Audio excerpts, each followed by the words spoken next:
Chercheurs et chercheuses de vérité, salam alaikum. Je fais une vidéo par rapport à l'actualité en ce moment, ce qui se passe avec l'Ukraine et Poutine, et de voir ce que dit le Coran là-dessus. Le Coran est un livre qui nous guide vers Sirat al-Mustaqim, c'est le droit chemin. Dieu nous autorise de faire la guerre, mais à certaines conditions. Ce que fait Poutine en ce moment, c'est ce qu'on appelle la guerre préventive. La guerre préventive. C'est-à-dire, on ne va pas rentrer dans les détails en politique, avec l'OTAN, avec l'Ukraine qui veut rentrer à l'OTAN, en rapport de force, on ne va pas rentrer dans les détails. Ce que fait Poutine, donc, c'est une guerre préventive, ce n'est pas une guerre où il est menacé directement. Parce que Dieu, dans le Coran, nous parle de faire la guerre si on est... c'est pour se défendre. Dans le verset 190, dans Surat al-Baqarah, Dieu dit وقاتلوا في سبيل الله الذين يقاتلونكم ولا تعتدوا إن الله لا يحب المعتدين. Là, Dieu s'adresse aux contemporains du prophète et il leur dit, je précise aux contemporains du prophète, nous on prend juste l'exemple sur cette façon de faire la guerre à notre époque et on doit suivre ce Sirat al-Mustaqim, ce droit chemin. Dieu dit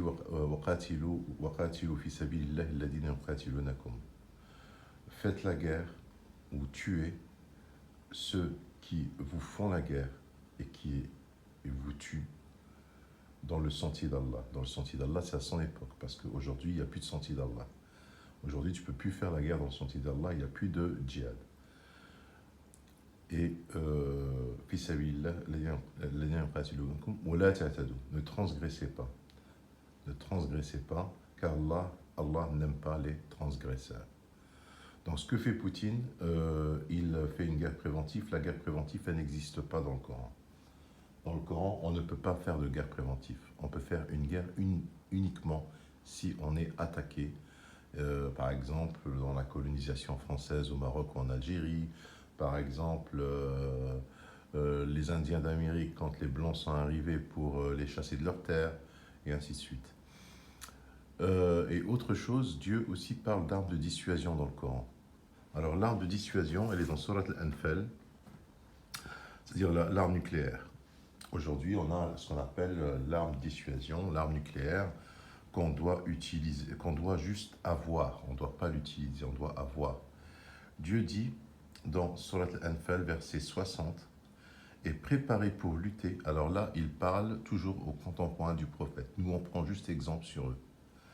Et préparez pour lutter contre eux tout ce que vous pouvez comme force et comme cavalerie équipée, afin d'effrayer l'ennemi de Dieu et le vôtre, et d'autres encore que vous ne connaissez pas en dehors de ceux-ci, mais qu'Allah connaît.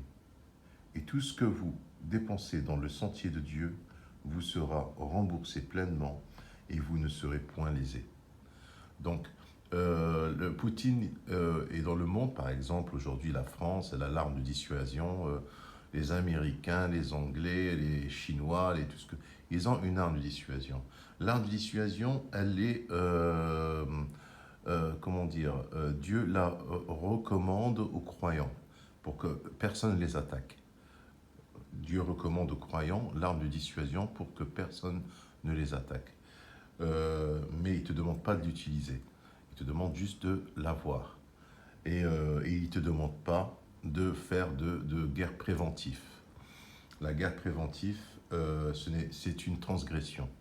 D'accord? C'est Huwadulm, la guerre préventive. Et Abu Lahab, que je vous disais la dernière fois, c'est différent. Abu Lahab, lui, il fait la guerre pour s'enrichir.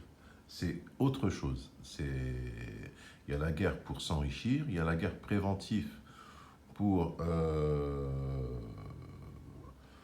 c'est-à-dire que c'est comme le film là, que vous avez vu avec... comment il s'appelle, les criminels qui devaient commettre un crime avec Tom Cruise, qui devait commettre un crime et dans le futur, et on pouvait prévenir, et il y avait des boules qui descendaient. Quand la boule tombait, on arrêtait le criminel avant qu'il commette son crime. Non, ça ne marche pas comme ça.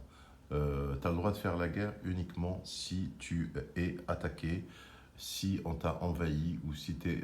mais la guerre préventive, elle n'existe pas dans le Coran. Donc ce que fait Poutine, c'est de la transgression. Le Coran est contre cette pratique de guerre.